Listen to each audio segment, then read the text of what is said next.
this came mint in box, and if it all goes well, it's gonna build this. In this video I show you how. Of course I have to build it. So this is everything from inside the box, and according to the instructions, all you need is a screwdriver. Nice, I have the rustiest, crappiest screwdriver I can find. Let's see some initial quality check. How sturdy are these? Pretty sturdy. Nice, not bending, not wrecking, not twisting too much. How about these ones? Let's take a look at the weld quality.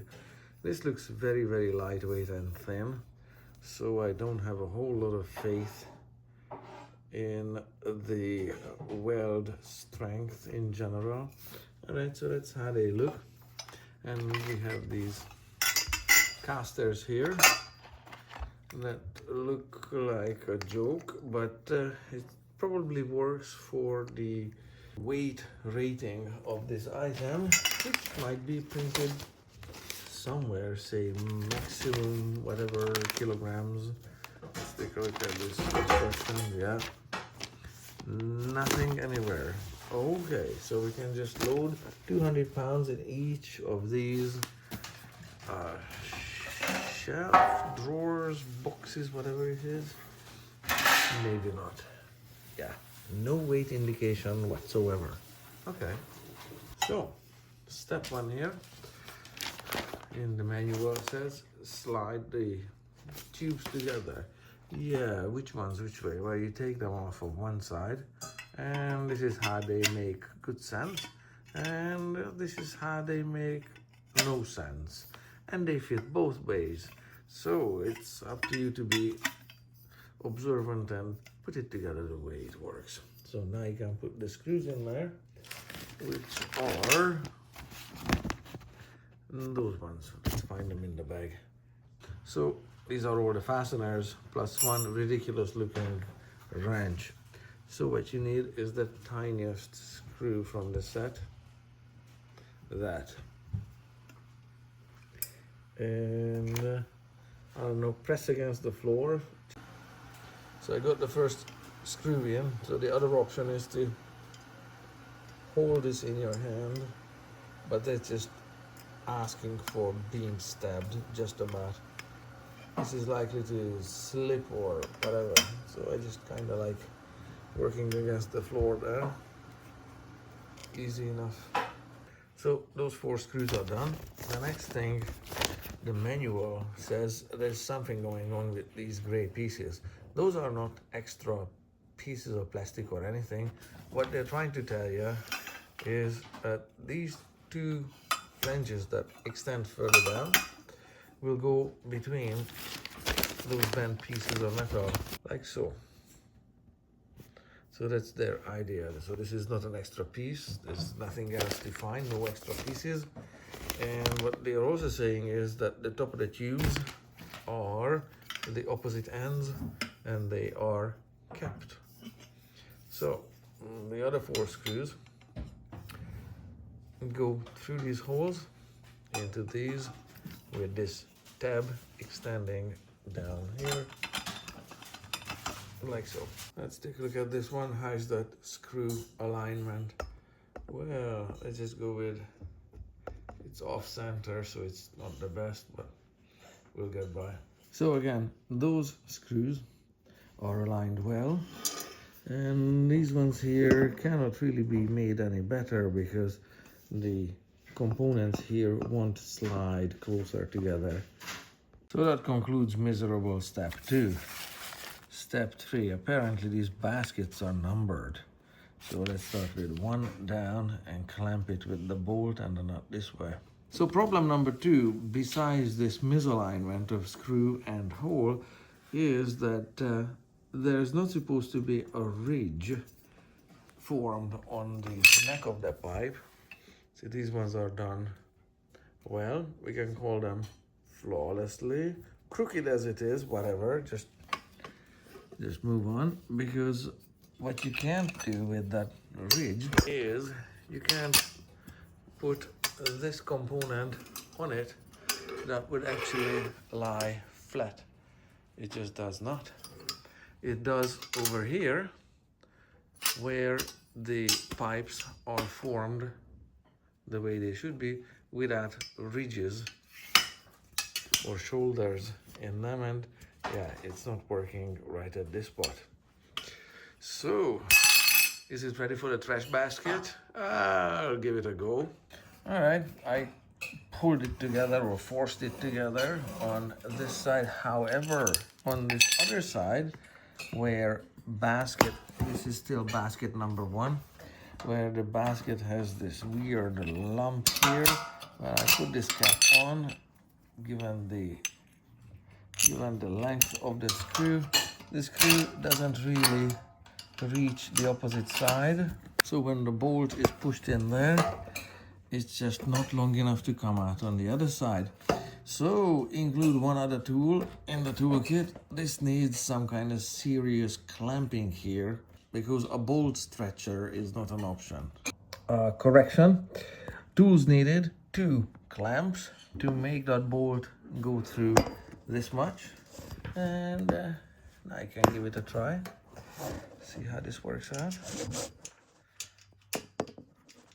Oh yeah, it's always fun to work in the tightest spaces available. All right, that connection is made together with that one for shelf 1. Assembly time, half an hour for 2 bolts. And please supply the IKEA designer with a cactus that he can shove down his... Anyhow, this component, this whole assembly doesn't lie flat. So I don't know how good this is going to be. It's forever probably gonna be wobbly. Congratulations, IKEA.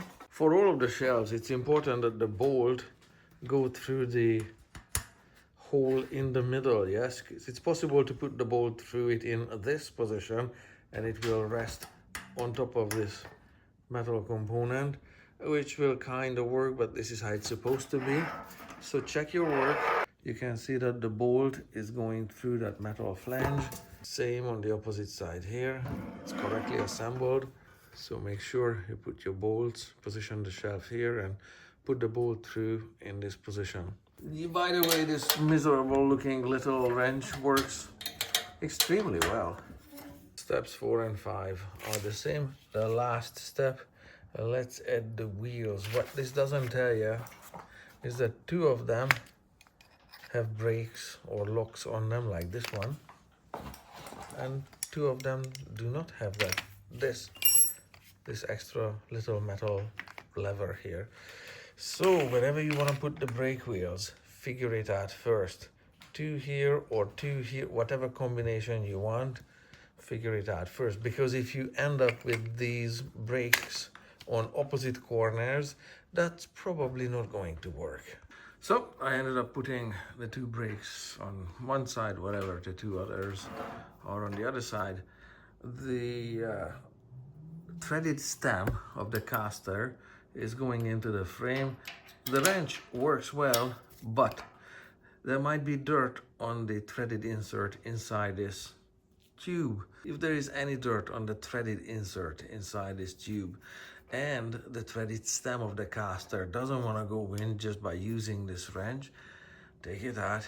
You're gonna have to have a thread cutter to chase the thread and clean out the crap from the threaded insert inside the frame, and then put them together. So the wrench works, yeah, but it's not manufactured clean enough in some cases.